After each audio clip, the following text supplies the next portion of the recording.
Surah An-Naml ayat 38, 39 dan 40. Di dalam perbahasan ayat yang pertama, Allah Subhanahu wa taala berfirman, Ya ayyuhal mala'u, wahai sekalian para pembesar-pembesar.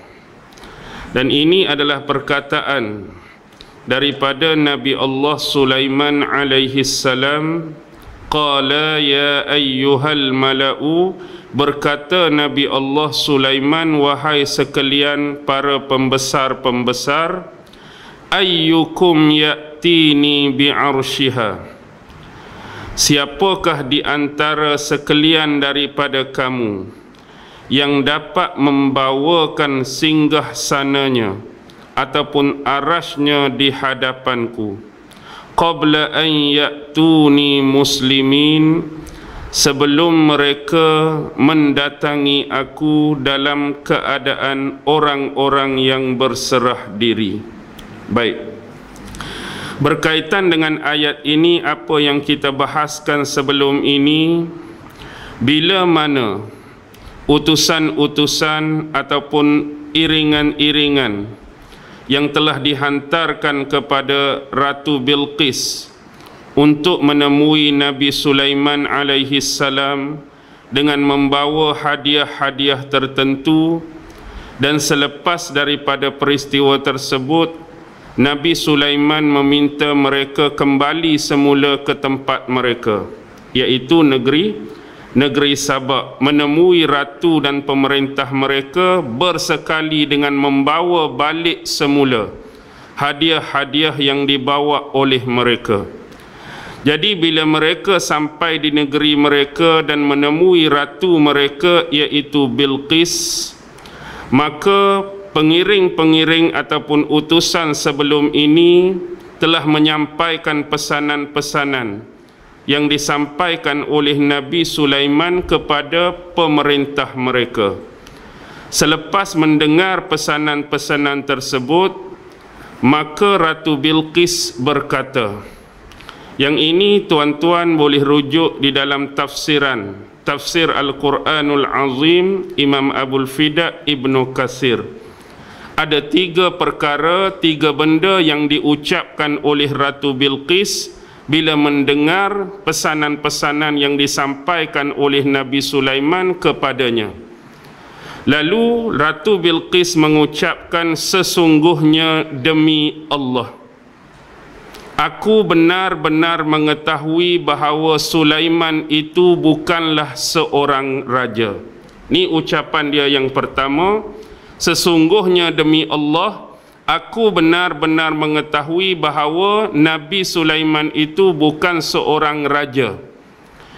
Yang kedua, sesungguhnya kita tidak akan dapat mampu melawan, menentang lebih jauh untuk menandingi kehebatan Sulaiman.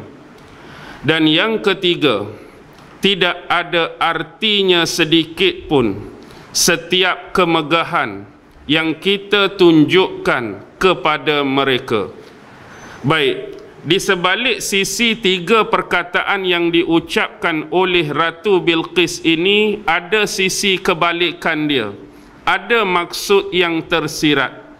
Sebagai contoh, dia kata, demi Allah, sesungguhnya aku mengetahui bahawa Sulaiman ini bukan seorang raja.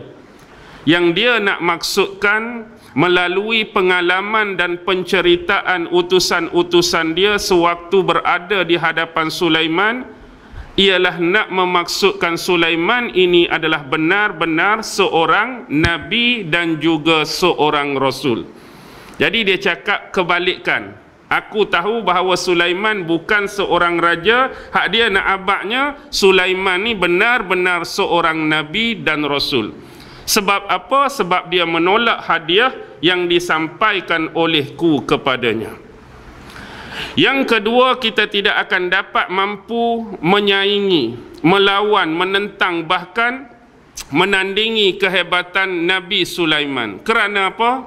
Walaupun kita mempunyai ketenteraan yang banyak, logistik, perkakasan perang yang lengkap, tentera-tentera yang mempunyai semangat juang yang tinggi ketika berperang, tetapi bila berhadapan dengan pasukan dan ketenteraan yang dimiliki oleh Sulaiman yang terdiri daripada manusia, jin, ifrit, burung dan segala binatang ni, memang kita akan kalah, tak akan mampu ditandingi oleh kita.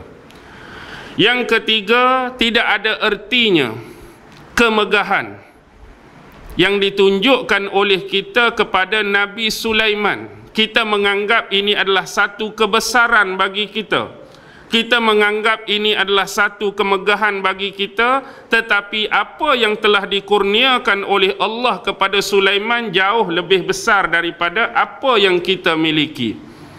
Semalam saya sebut di mana? Di Masjid Sungai Tiram. Antaranya kurniaan dan keistimewaan Allah terhadap Nabi Sulaiman termasuklah an-nubuwah war risalah, kenabian dan kerasulan itu sendiri. Yang Allah kurniakan kepada Sulaiman termasuklah al-mulk, kerajaan yang besar, al-mal, perbendaharaan yang begitu banyak, ad-din wal Islam, agama dan juga agama Islam, wal hikmah, termasuklah kebijaksanaan yang Allah kurniakan kepada Sulaiman.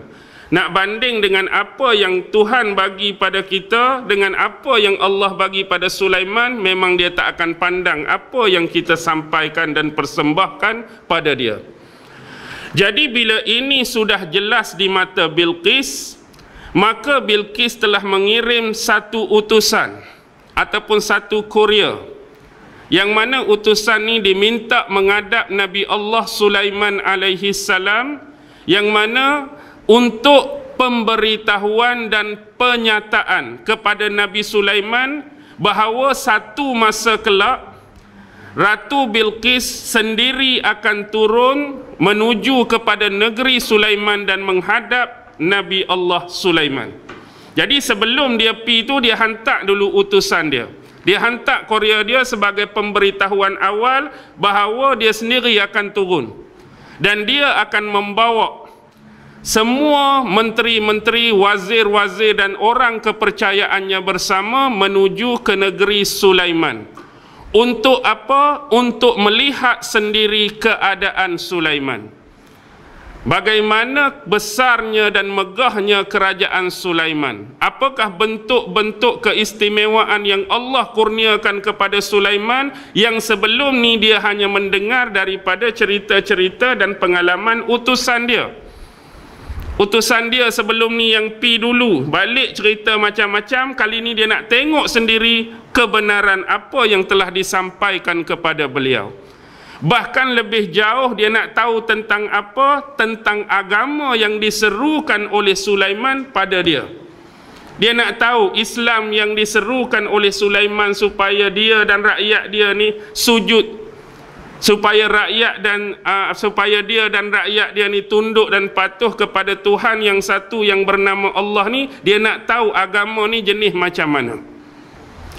Jadi atas hal tersebut, sebelum dia berangkat, maka Bilqis ini telah memerintahkan kepada pengawal-pengawalnya supaya menjaga dengan baik, menyimpan dengan baik arasnya, yang mana sebelum ini di sisi Ratu Bilqis, aras inilah yang menjadi kemegahan pemerintahan dia.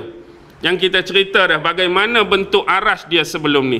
Jadi sebelum dia bertolak kepada negeri Nabi Sulaiman, dia minta pengawal dia ni simpan baik-baik, jaga baik-baik aras dia sebelum dia berangkat pergi. Jadi apa yang telah diperintahkan oleh Ratu Bilqis kepada pengawalnya? Supaya meletakkan arasnya ni di satu bahagian ataupun satu sudut yang paling dalam dan tersembunyi dalam istana dia, yang mana selepas daripada itu maka akan dilapisi dengan 7 ruang lapisan. Maksudnya ada pula 7 bilik untuk kita kata sekat, untuk sekat. Maksudnya letak benda tu kat tengah, ada satu ruangan pertama. Lepas tu ada pula ruangan yang kedua, ada pula ruangan yang ketiga, ada pula ruangan yang keempat sampai ruangan yang ketujuh. Dan setiap ruangan ini dikunci, diletakkan kunci. Benda tu duduk tengah-tengah, hak paling dalam, hak paling tersembunyi, satu ruangan, satu kunci. Satu ruangan, satu kunci, maksudnya ada 7 ruangan dengan 7 kunci. Nak suruh jaga sungguh-sungguh, kawal sungguh-sungguh, awas sungguh-sungguh, perhati sungguh-sungguh. Sebab aku nak bertolak meninggalkan kerajaan negeri ni. Jadi benda ni kena jaga elok-elok. Maka dia berkata kepada orang yang ditugaskan dan diamanahkan untuk menjaga sementara keadaan negeri di Sabak sepanjang beliau berangkat ke negeri Nabi Sulaiman ini, jagalah olehmu akan singgah sana ini dengan segala kekuatan dan fasiliti yang kamu ada. Maksudnya daripada perkataan ni, jaga sungguh-sungguh, jangan sampai seorang pun yang berani dan boleh masuk ke dalamnya. Dan jangan seorang pun diperlihatkan tentang arash dan singgasana aku ni sebelum aku kembali semula. Seorang pun tak boleh masuk dalam ni setelah dikunci, dan seorang pun tak boleh diperlihatkan kalau ada siapa nak tengok sebelum aku kembali. Dengan kata lain, selepas aku kembali, baru benda ni boleh dibuat semula. Baik. Atas dasar itu, diringkaskan cerita, maka bertolaklah Ratu Bilqis bersama dengan pengiring-pengiring dan pengawalnya, yang disebutkan dalam tafsir Ibnu Katsir jumlahnya hampir 12,000 orang, yang terdiri daripada raja-raja yang berada di Yaman, pembesar-pembesar, wazir-wazir, menteri-menteri dan orang kepercayaannya. Bahkan disebutkan di bawah setiap seorang daripada mereka membawa ribuan prajurit, membawa ribuan askar dan tentera, ramai. Jadi bila Nabi Sulaiman telah mengetahui Ratu Bilqis dan pengiring-pengiring serta pasukannya telah bertolak meninggalkan negeri Sabak, maka Nabi Sulaiman telah mengutuskan dan mengarahkan tenteranya daripada kalangan jin. Bila Nabi Sulaiman dah tahu dah mereka ni sedang bergerak meninggalkan negara mereka, maka Nabi Sulaiman suruh tentera dia daripada kalangan jin ni untuk memantau dan menjaga mereka sepanjang perjalanan. Jadi jinlah yang paling layak untuk tugas ni. Jadi bila mereka bergerak saja, jin tu akan sentiasa memantau mereka, tengok keadaan mereka, tengok hal ehwal mereka, dan jin-jin ini diminta menghantar dan menyampaikan laporan hampir setiap hari dan malamnya. Siang pun kena hantar laporan apa yang berlaku sepanjang perjalanan, malam pun hantar laporan apa yang berlaku sepanjang perjalanan. Jadi di sini menunjukkan bahawa Nabi Sulaiman dari sudut sebagai pemerintah yang hebat mengambil berat akan hal ehwal golongan ataupun kumpulan ataupun pihak yang datang nak bertemu, yang datang nak menghadapnya, melalui pengutusan jin-jin tadi untuk memantau dan memerhatikan mereka. Baik, Imam Qatadah telah memberikan ulasan, dan ulasan ini ada dalam tafsir Ibnu Katsir. Apa kata Imam Qatadah? Dia mengatakan setelah Nabi Sulaiman alaihi salam tahu dah kedudukan mereka yang hampir ataupun dekat dah nak sampai. Jadi daripada maklumat jin-jin tadi, bukan kata dekat benar, tapi maksudnya mungkin beberapa ketika dan nanti akan sampai mereka, dekat dah dengan negeri Nabi Sulaiman. Dan satu lagi, Nabi Sulaiman juga mendapat informasi daripada jin-jin ni apa yang telah berlaku kepada arash Bilqis tu. Jadi jin dah tahu yang mana Bilqis suruh simpan arash dia, kemudian tutup dengan 7 lapisan, kemudian kunci setiap lapisan, jaga rapi-rapi agar arash dia ini tidak diusik oleh sesiapa, tidak dilihat oleh sesiapa. Jaga sungguh-sungguh, juga sudah sampai kepada pengetahuan Nabi Allah Sulaiman alaihi salam. Atas dasar itu, Sulaiman berkeinginan, bila dapat informasi ini dia jadi kagum. Dia jadi kagum dengan cerita dan informasi ni. Sungguh-sungguhnya Balqis nak jaga arash dia ni sebagai bukti kemegahan dan kebesaran kerajaan dia. Jadi Nabi Sulaiman berkeinginan untuk rampas arash tu. Rampas arash tu. Kenapa Nabi Sulaiman nak rampas arash tu? Sebab Nabi Sulaiman tak mau ambil benda tu selepas mereka sampai. Selepas mereka sampai. Jadi kalau boleh nak ambil benda tu sebelum mereka sampai ke negeri Nabi Sulaiman. Sebab apa? Bila mereka sampai, kerana mereka dah menyatakan nak tunduk, nak patuh, nak beriman sama seperti Nabi Allah Sulaiman alaihi salam. Jadi kalau mereka dah jadi Islam, kalau mereka dah beriman kepada Allah, menjadi satu kesalahan bila Nabi Sulaiman mengambil barang yang dimiliki oleh orang Islam yang sama akidah dan kepercayaan dengan dia. Jadi kalau boleh nak ambil sebelum mereka sampai. Sebab Nabi Sulaiman benar-benar mengetahui bahawa sekiranya mereka ni telah Islam, maka haramlah bagi Nabi Allah Sulaiman atas harta benda mereka, haramlah bagi Nabi Allah Sulaiman atas darah mereka kalau mereka dah Islam. Jadi sebab itulah Nabi Sulaiman tuturkan perkataannya, ayyukum ya'tini bi'arshiha, siapakah di antara kamu sekalian yang boleh mendatangkan kepadaku, bawa di hadapan aku ni arasnya, qabla an ya'tuni muslimin, sebelum mereka datang menghadap aku sebagai orang yang berserah diri, sebelum sampai. Bolehlah nak ambil itu sebab mereka masih lagi musyrik. Jadi kalau mereka dah sampai Islam pula, jadi salah lah. Ambil hak sama-sama akidah, ambil hak sama-sama beriman, ambil harta hak sama-sama orang Islam. Okey. Dan apa yang dituturkan oleh Qatadah ini juga turut disebutkan dan dipersetujui oleh 3 imam besar yang lain. Antaranya ialah Atha al-Khurasani, yang kedua Imam As-Suddi, dan yang ketiga ialah Zuhair bin Muhammad. Jadi perkataan yang last kali tu, qabla an ya'tuni muslimin, sebelum mereka datang menemui aku ataupun sebelum mereka datang menghadap aku dalam keadaan berserah diri, dalam keadaan sebagai orang Islam.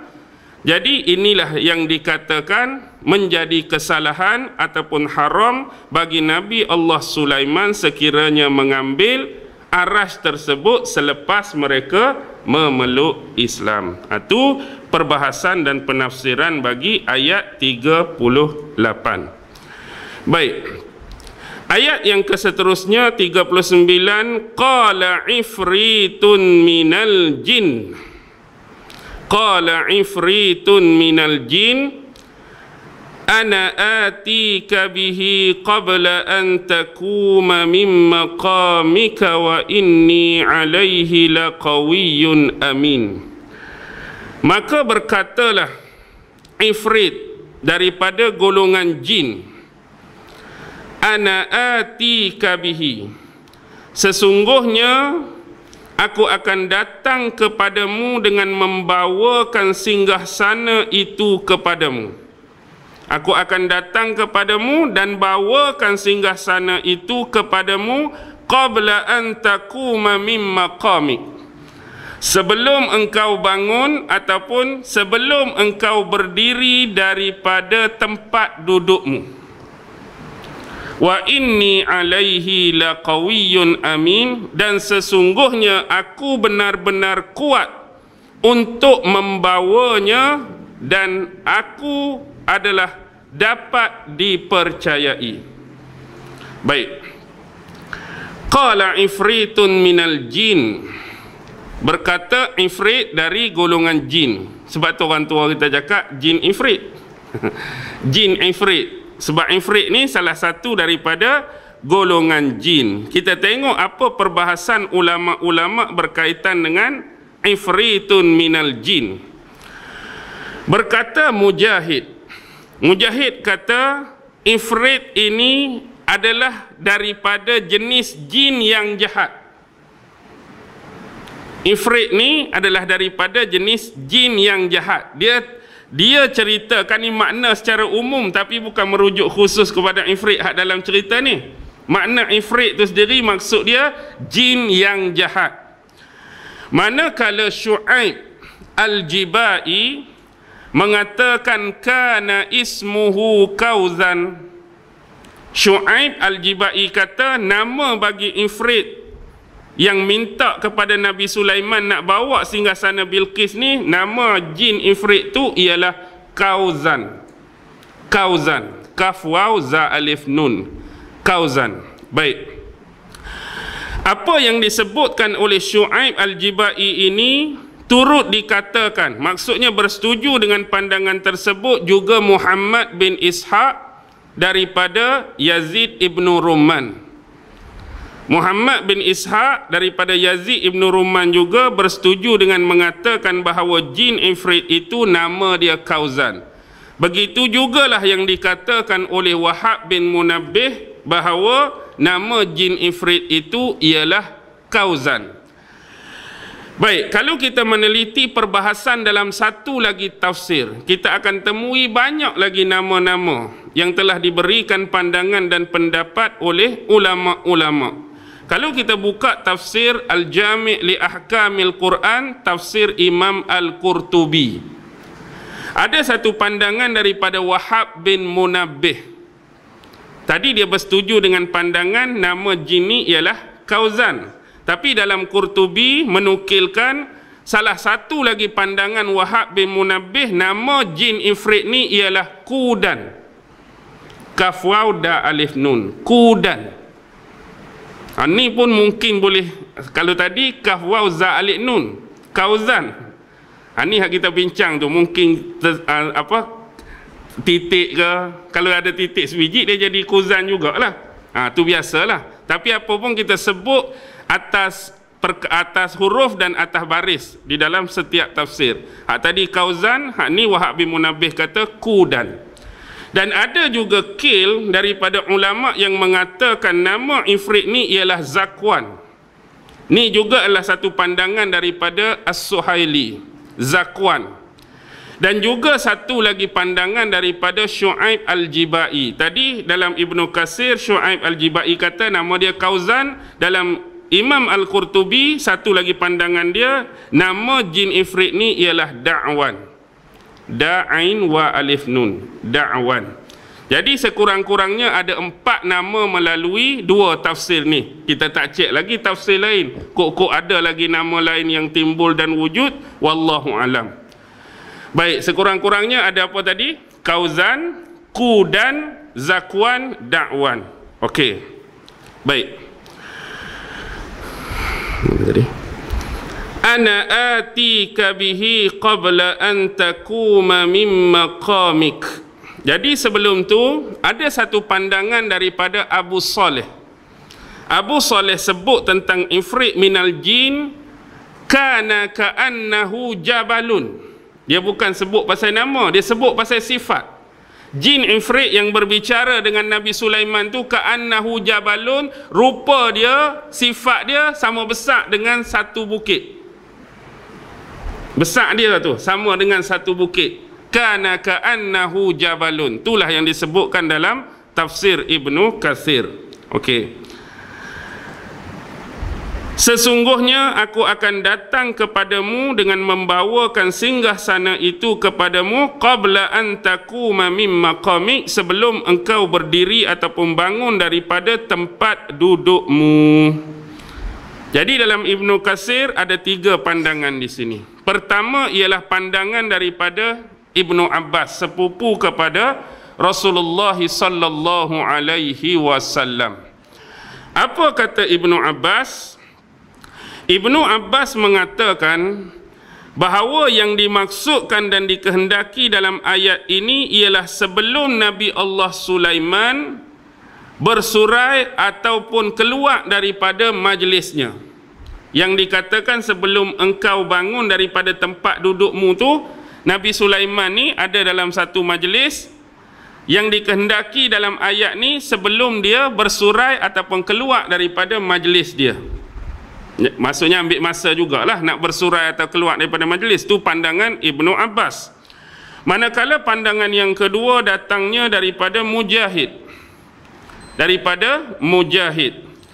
Mujahid mengatakan sama persis seperti yang disebutkan oleh ayat, aku akan mendatangkan singgasana itu sebelum engkau bangun daripada tempat dudukmu. Maksudnya Nabi Sulaiman duduk atas kursi, atas singgasana dia. Sebelum Nabi Sulaiman bangun tu, jin ifrit tu dah menjanjikan dia boleh bawa aras tu di hadapan Nabi Allah Sulaiman.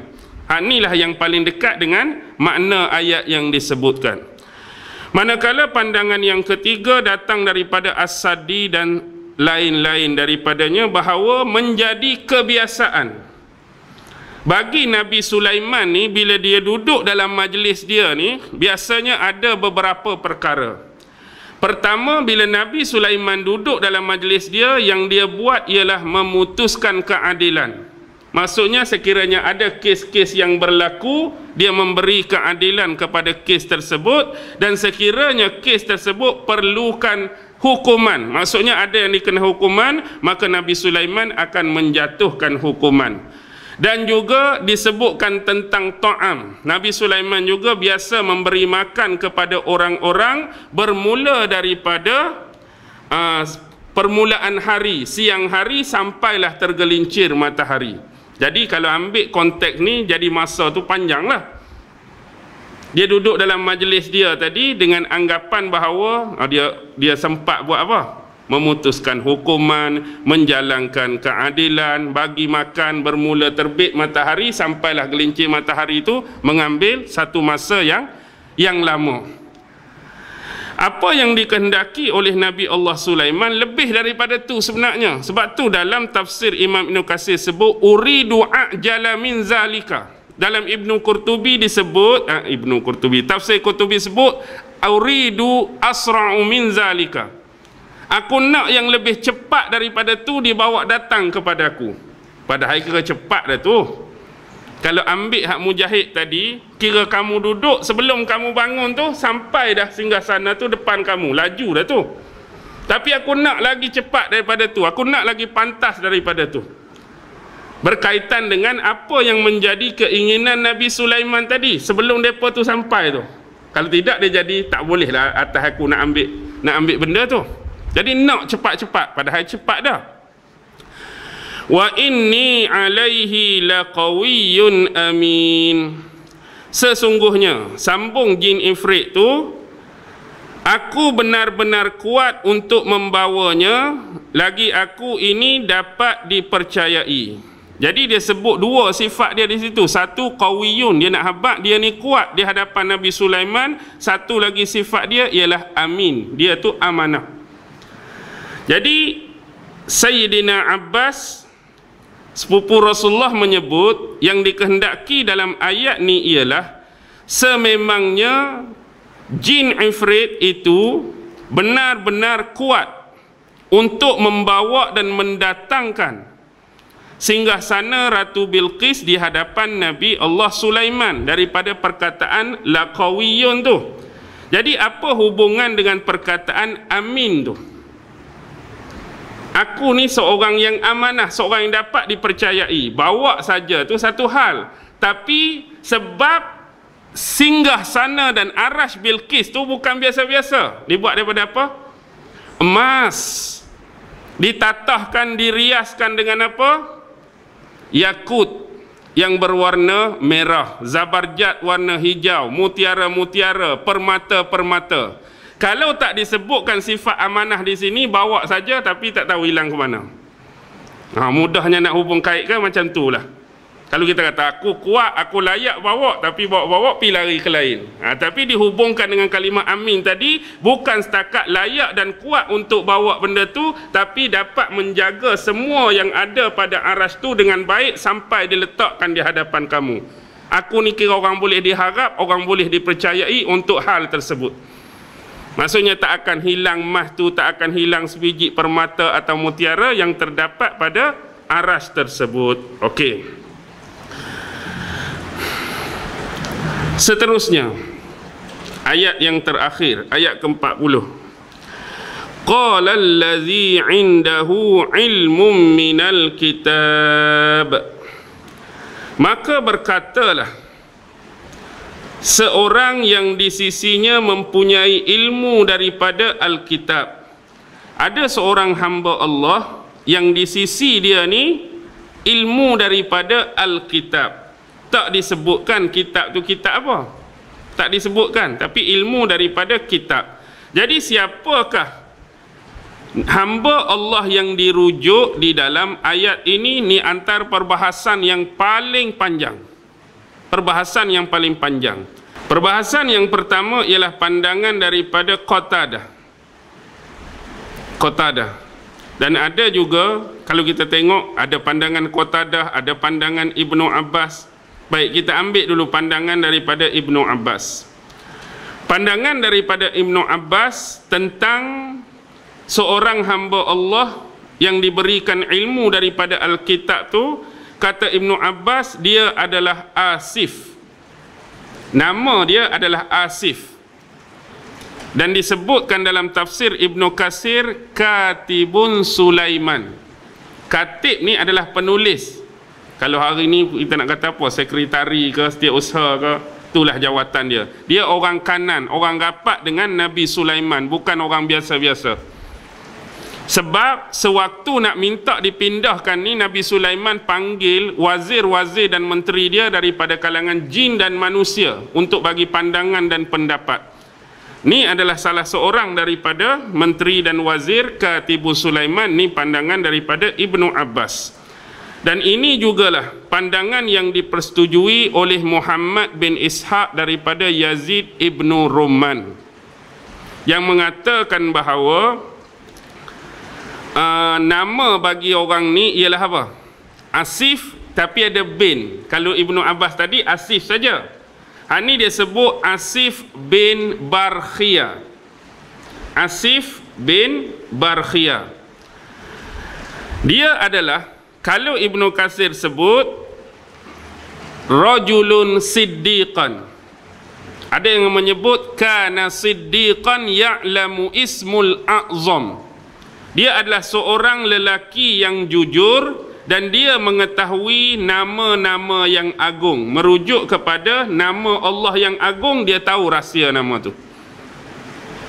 Manakala Imam Qatadah mengatakan bahawa namanya adalah Asif, sama seperti Ibnu Abbas, sama seperti dengan Muhammad bin Ishaq tadi, walaupun ada penambahan pada nama bapa dia, Asif bin Barkhia. Dan dia adalah seorang lelaki yang beriman. Qatadah kata dia seorang lelaki yang beriman. Dan pandangan ini juga turut disebutkan oleh Atha, oleh Qatadah dan juga Mujahid, bahawa dia benar-benar seorang lelaki. Jadi nak bincang ni hamba Allah ni, orang lain bagi nama, tapi kumpulan ni bincang hamba Allah ni umum. Kok dia perempuan ke, kok dia manusia ke, kok dia jin ke, kok dia malaikat, tak tahu. Tapi di sini ditegaskan oleh pandangan-pandangan tadi, dia benar-benar seorang manusia. Bahkan disebut oleh Qatadah sebelum ni, seorang lelaki yang beriman. Okey. Ada juga pandangan daripada Mujahid yang mengatakan nama lelaki tersebut ialah Astum. Mula-mula tadi ramai-ramai tadi kata Asif ataupun Asif bin Barkhia, tapi Mujahid kata nama lelaki ni ialah Astum. Alif sin ta waw mim. Astum. Dan berkata Qatadah dalam satu riwayat yang lain daripada sumber yang lain, hak pertama tadi Qatadah pun kata Asif, tapi ni riwayat lain, sumber yang lain, nama lelaki ini ialah Bulaikha. Bulaikha, ba lam ya kha alif, tapi bubuhlah baris tu. Ba lam ya kha alif, Bulaikha. Ini pandangan lain daripada Qatadah. Dan ada pandangan yang ketiga. Pandangan ketiga datang daripada Zuhair bin Muhammad. Huwa rajulun min Andalus. Dia adalah seorang lelaki daripada Andalus. Sedangkan dalam pandangan Qatadah sebelum ni, saya terlupa nak sebut, menunjukkan bahawa Asih bin Barkhiyah ni seorang lelaki daripada Bani Israel. Sebelum ni saya tertinggal tu nak sebut, pandangan Qatadah, Asih bin Barkhiyah lelaki daripada Bani Israel. Tapi Zuhair bin Muhammad ni kata dia adalah seorang lelaki daripada Andalus, yuqalu lahu, dan diberi gelaran Zunnur. Zunnur gelaran dia, kata Zuhair bin Muhammad. Dan ada satu lagi dakwaan daripada Abdullah ibnu Lahi'ah, atau disebut juga Abdullah ibnu Luhai'ah. Dia merujuk kepada Nabi Khidir alaihi salam. Tapi pandangan dia ni kira gharib lah, aneh, pelik daripada orang lain. Okey, tu baru Imam Ibnu Katsir. Kalau nak pening lagi, kena buka tafsir Qurtubi. Baik, kita tengok apa pandangan dan penjelasan Imam Qurtubi dengan membawa pandangan-pandangan dan pendapat-pendapat yang berbeza. Tadi dah berapa dah nama dah tu? 5 dah sekurang-kurang dah. Asif, Astum, Bulaikha, kemudian Zunnur, lepas tu yang terakhir Nabi Khidir kan. Okey, baik. Dalam tafsir Qurtubi juga disebutkan benda-benda yang sama, ada 5 tu, tapi saya nak sebut yang tidak disebut oleh Imam Ibnu Katsir. Antaranya ada 2 lagi nama lain. Pandangan daripada Muhammad bin Hasan mengatakan nama lelaki ini adalah Dabbah bin Ud. Dabbah bin Ud, da ba ta marbutah bin Ud, alif da, Uddin, Dabbatun bin Uddin. Dan ada satu lagi nama, iaitu Yamlikha. Yamlikha, ya mim lam ya kha alif. Bila sebut Yamlikha teringat nama apa? Kalau ya tu tak baris balik atas, jadi Tamlikha. Tamlikha nama siapa? Ashabul Kahfi kan? Kan kita belajar semua ni, tu nama lah, Israiliyat, Tamlikha, Marnushun, Dabarnushun, Tozoyushun, Kafash Tozoyushun, kan nama-nama dia tu kan. Tu biarlah. Tapi Yamlikha. Jadi ada tambahan 2 di sini. Satu Dabbah bin Ud, yang kedua ialah Yamlikha. Baik. Ada lagi pandangan lain? Ya, memang ada. Antaranya ialah mengatakan bahawa huwa malakun. Dia adalah malaikat, bukan manusia. Wa indahu kitabul maqadir, dan di sisinya ada satu kitab al-maqadir, kitab tentang takdir. Jadi malaikat ini diutuskan oleh Allah sejurus selepas Ifrit menyanggupi untuk bawa tu. Jadi dalam keadaan ni seolah-olah bila Ifrit tu sanggup untuk bawa tu, Allah utuskan kawan ni seketika tu juga daripada kalangan malaikat, dan di sisinya ada satu kitab yang disebut Al-Maqadir, kitab tentang takdir. Bukan kitab-kitab khusus yang diturunkan kepada Nabi dan Rasul sebelum ni. Tu ada pandangan tu. Malaikat cuma pandangan lah. Wallahu alam lah. Ada lagi tak malaikat lain? Ya. Tengok di hujung perbahasan Imam Qurtubi, malaikat tu adalah Jibril alaihissalam. Mari malaikat Jibril pula. Jangan gelak, jangan terkejut, memang tu pandangan. Saya baca, saya nakal je ni.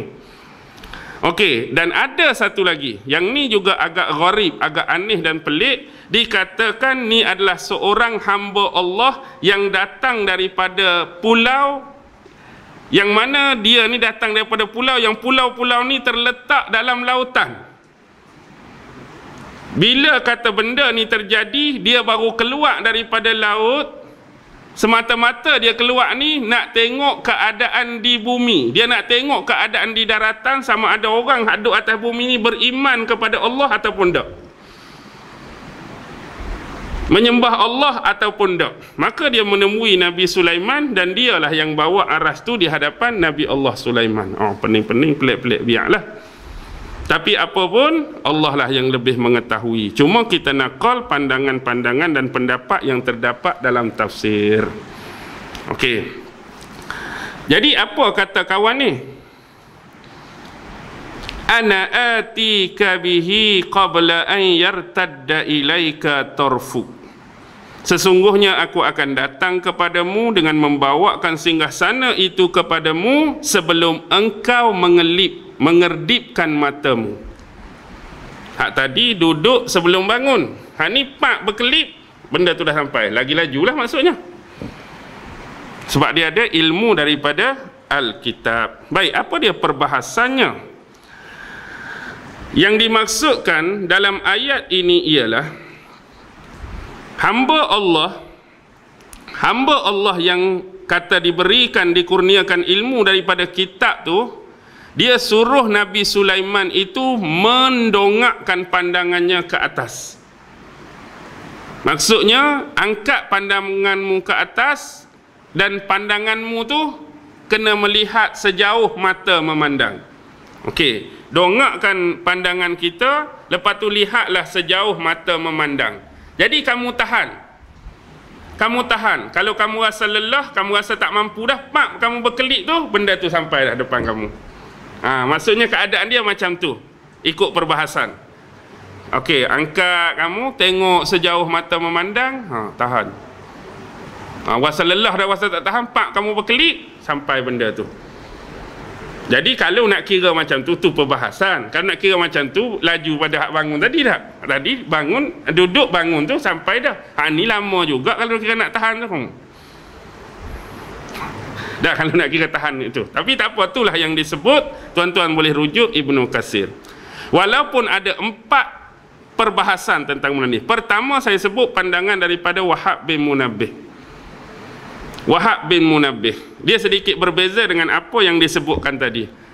Wahab bin Munabbih mengatakan bahawa lelaki yang diberikan ilmu daripada kitab tadi minta Nabi Sulaiman dongakkan kepala dia, dongakkan pandangan dia. Jadi lihatlah kepada sejauh mata memandang apa yang dia boleh pandang. Tapi nak habaq di sini berbeza dengan hak disebutkan tadi, sebelum pandangan mata dia sampai kepada hak paling jauh tu, benda tu dah sampai dah. Maknanya contohlah kita nak dongak tak?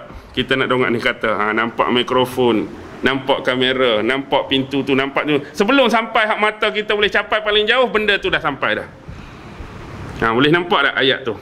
Jadi kata ulama-ulama lain berkaitan dengan suasana dan pemandangan ini, yang diminta oleh Asif, kalau nama dia Asif bin Barkhia tu, ialah Nabi Sulaiman waktu buat benda tu kena pandang ke arah negeri Sabak, kena pandang ke arah Yaman, kerana Arash Bilqis tu berada di negeri Yaman. Jadi kemudian Wahab bin Munabbih mengatakan Asif bin Barkhia tadi berwuduk kemudian berdoa kepada Allah Subhanahu wa taala agar dihadirkan singgasana Ratu Bilqis di hadapan singgasana Ratu Bilqis dihadirkan di hadapan Nabi Allah Sulaiman alaihi salam. Mujahid mengatakan doa yang digunakan oleh ni orang duk tunggu-tunggu tak? Doa apa ni? Dia boleh buat mari sampai macam ni. Baik. Doa yang dilafazkan disebutkan oleh Asif bin Barkhia itu ialah tadi kan? Ya'lamu ismul azam, dia mengetahui nama-nama Allah yang agung, iaitu dia menggunakan 2 nama. Ya Hayyu Ya Qayyum.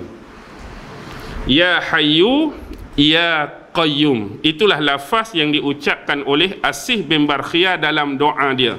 Bahkan Imam Qurtubi mendatangkan satu hadis daripada Sayyidatina Aisyah radhiyallahu taala anha berkaitan bahawa Rasulullah pernah menyebut bahawa Asif bin Barkhia ini adalah seorang lelaki yang apabila dia meminta sesuatu pasti akan diberikan, apabila dia mendoakan sesuatu pasti akan dimakbulkan dan dimustajabkan oleh Allah. Kerana Asif bin Barkhia ni dalam hadis tu sebut bila dia berdoa dia menggunakan kalimah Ya Hayyu Ya Qayyum. Ya Hayyu Ya Qayyum, Ibnu Katsir sebut wa huwa bilisanihim. Tetapi dalam lidah bahasa mereka pada masa itu sebutan dia ialah Ahaya Syarahiyah. Ya Hayyu Ya Qayyum tu lafaz dia Ahaya Syarahiyah. Ahaya Syarahiyah. Okey, lafaz pada lidah mereka pada masa itu. Okey, itu yang pertama. Perbahasan yang kedua datang daripada Imam Az-Zuhri, Imam Syihabuddin Az-Zuhri, seorang ulama besar, ulama hadis. Dia mengatakan bahawa doa yang diucapkan oleh Asih bin Barkhiyah tu, kalau terjemahan bunyi macam ni: Ya Tuhan kami dan Tuhan segala sesuatu. Ya Tuhan kami dan Tuhan segala sesuatu, iaitu Tuhan yang Maha Esa. Ya Tuhan kami, saya ulang, dan Tuhan segala sesuatu, iaitu Tuhan yang Maha Esa. Tiadalah Tuhan yang layak ataupun berhak disembah kecuali Engkau. Maka hadirkanlah singgasana Bilqis di hadapanku. Jadi hadirlah singgasana tersebut di hadapan Raja Sulaiman alaihi salam. Itu perbahasan daripada penjelasan Imam Az-Zuhri. Yang ketiga, pandangan daripada Mujahid, Sa'id bin Jubair, Muhammad bin Ishaq dan juga Zuhair bin Muhammad mengatakan bahawa istana pula, Arash ataupun singgasana Ratu Balqis tu dibawa oleh siapa? Dibawa oleh siapa? Dibawa oleh seorang hamba Allah yang beriman tadi. Bila dia berdoa, kedudukan Arash ataupun singgasana Bilqis yang disembunyikan dalam istana dia tadi tiba-tiba gaib, hilang. Dan kemudian masuk ke dalam tanah, kemudian menerusi tanah tersebut tiba-tiba muncul di hadapan Nabi Allah Sulaiman alaihi salam. Itu perbahasan dalam Ibnu Katsir. Maksudnya jadi gaib, jadi hilang, lepas tu masuk dalam tanah, kemudian muncul di hadapan Nabi Allah Sulaiman di dalam istana ataupun singgasana dia. Okey, yang terakhir, yang keempat daripada Abdul Rahman bin Zaid bin Aslam, yang bawa singgasana Ratu Bilqis tadi, salah satu pandangan tadi, seorang hamba Allah yang soleh yang duduk di pulau tu, datang daripada laut tu. Kawan tu lah yang bawa istana Arash ataupun singgasana Ratu Bilqis di hadapan Nabi Allah Sulaiman. Apapun kesimpulan dia ialah apa, tuan-tuan?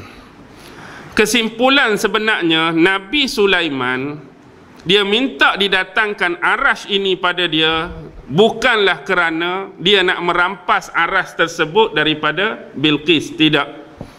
Bukan dia nak menjadikan Arash tersebut salah satu daripada barang ataupun koleksi kepunyaan dia sendiri. Bila aku dapat barang ni, aku nak simpan, aku akan jadi hak milik aku, juga tidak. Yang dia nak buat sebenarnya ialah dia nak menunjukkan kepada Bilqis tentang kebesaran Allah Subhanahu wa Ta'ala yang telah mengurniakan kepada dia dari sudut kebesaran dan kemegahan kerajaan yang dipunyai, perbendaharaan yang dianugerahkan kepadanya, dan kehebatan tentera-tentera di bawahnya. Dia nak tunjuk hatu kepada Bilqis, yang mana apa yang telah diberikan oleh Allah kepada Sulaiman ni tak ada seorang lagi pun yang pernah diberi sebelum daripadanya, dan tidak akan ada lagi yang akan diberikan sesudah padanya seperti ini. Maksudnya kita nak cari seorang Nabi dan Rasul dan pemerintah yang punya apa yang Allah anugerahkan ni sebelum Nabi Sulaiman, tak ada. Selepas Nabi Sulaiman wafat pun tidak ada seumpama ini. Dan dia nak menunjukkan kepada Bilqis sebagaimana ketat kawalannya pun, ketat jagaannya pun, duduk di kuncinya pun, berlapis-lapis pun, jaga sungguh-sungguhnya, tak ada orang boleh tengok, tak ada orang boleh lihat, tak ada orang boleh capai, tak ada orang boleh masuk, tak ada orang boleh sampai pun.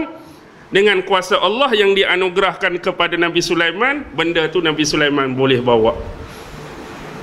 Dia nak suruh Bilqis sedar dan tahu, nak suruh dia rasa rendah diri di hadapan apa jua kurniaan dan anugerah yang telah Allah berikan kepadanya, iaitu kepada Nabi Sulaiman. Itu sebenarnya, bukan kata niat saja-saja nak rampas, niat dia nak jadikan barang tu milik dia, tidak. Itulah kesimpulan yang kita boleh ambil dan kita perhabis.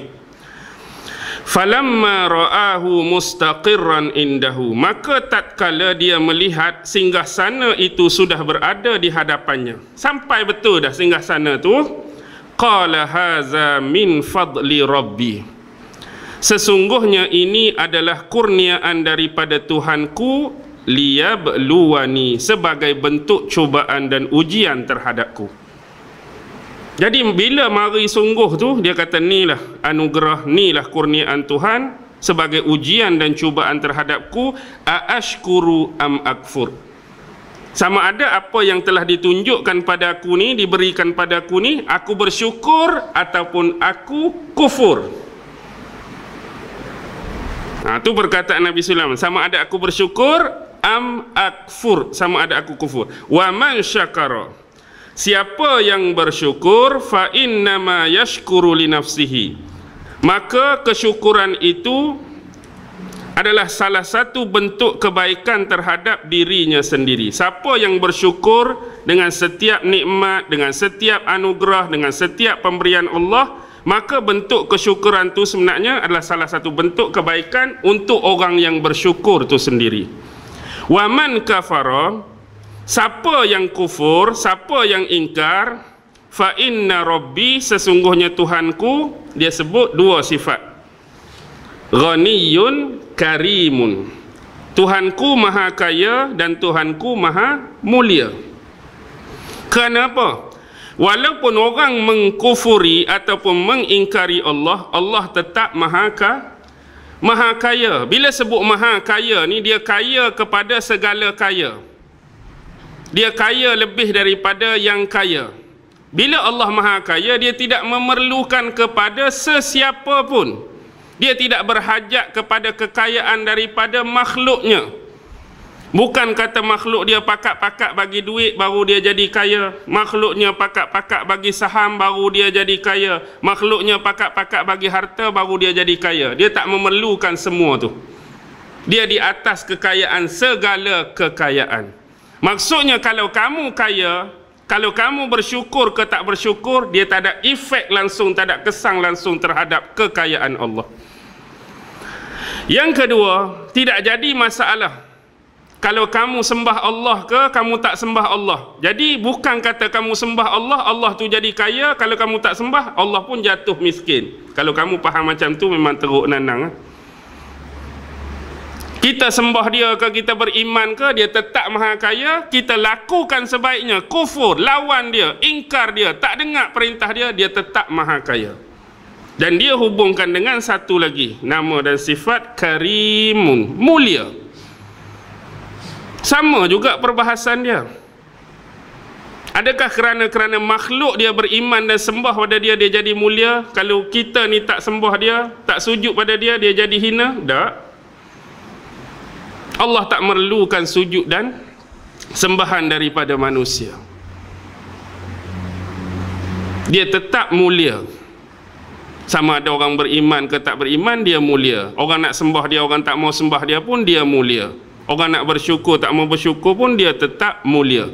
Sebab tu di awal tadi disebut, siapa yang bersyukur, sesungguhnya kesyukuran tu adalah kebaikan untuk diri orang yang bersyukur. Tapi bila kata kufur tadi, dia datangkan dua nama ni. Tak ada efek langsung pada Allah. Jadi amat besar kesilapan kalau kita menyangka semua tu ada efek bagi Allah. Kalau kita tak buat macam ni, dia akan jadi macam ni. Kalau kita tak buat, jadi macam ni. Yang jadi macam-macam tu ialah kita. Yang akan jadi hina kita, yang akan jadi miskin kita, yang akan jadi lemah kita, yang akan jadi tak berdaya kita, yang akan masuk syurga dan neraka pun kita. Tak ada keterlibatan pun pada Allah tentang hal-hal tersebut. Sebaliknya, dialah yang meliputi dan mengendalikan semua perkara tersebut. Jadi fikirkanlah, benda tu nampak ringan, benda tu nampak simple dan ringkas, tapi ada makna yang cukup besar daripada pengucapan Nabi Allah Sulaiman tadi. Benar ucapan tu. Jadi kalau kita faham betul-betul akan hakikat keagungan dan kemuliaan nama-nama Allah, maka kita akan pasti beriman dengan zatnya yang bernama Allah Subhanahu wa ta'ala. Dan insya-Allah kita akan sambung perbahasan 3 ayat yang terakhir dah. 4 ayat lagi, 41, 42, 43, 44. Bulan berapa pula Ji? Bulan 11 lah. Dah habis tahun ni dah, tukar cerita lain pula. Ada orang minta haruk-maruk pula ni. Tak apalah, kita tengok lepas pada ni, bila Bilqis sampai, Nabi Sulaiman tunjuk arah dia, tengok bagaimana terkejutnya dia, terperanjatnya dia. Hak dia duk suruh jaga elok-elok tempat dia, tiba-tiba duduk sini ni. Lagilah dia punya lemah, lagilah dia punya menyedari akan kedhaifan dia di hadapan Nabi Sulaiman dan di atas kebesaran Allah Subhanahu wa taala. Mudah-mudahan penafsiran dan pengkisahan yang kita baca mengenai Sulaiman, Bilqis dan menteri-menteri mereka ini dapat dijadikan suatu panduan di dalam kehidupan kita, terutamanya bila berhadapan dengan anugerah-anugerah dan kebesaran Allah Subhanahu wa taala adalah sesuatu yang selayaknya untuk disyukuri oleh kita sebagai hamba-Nya. Yang baik tetap datang daripada Allah, yang lemah dan kurang datang dari diri saya sendiri. Wabillahi taufiq wal hidayah. Wassalamualaikum warahmatullahi taala wabarakatuh.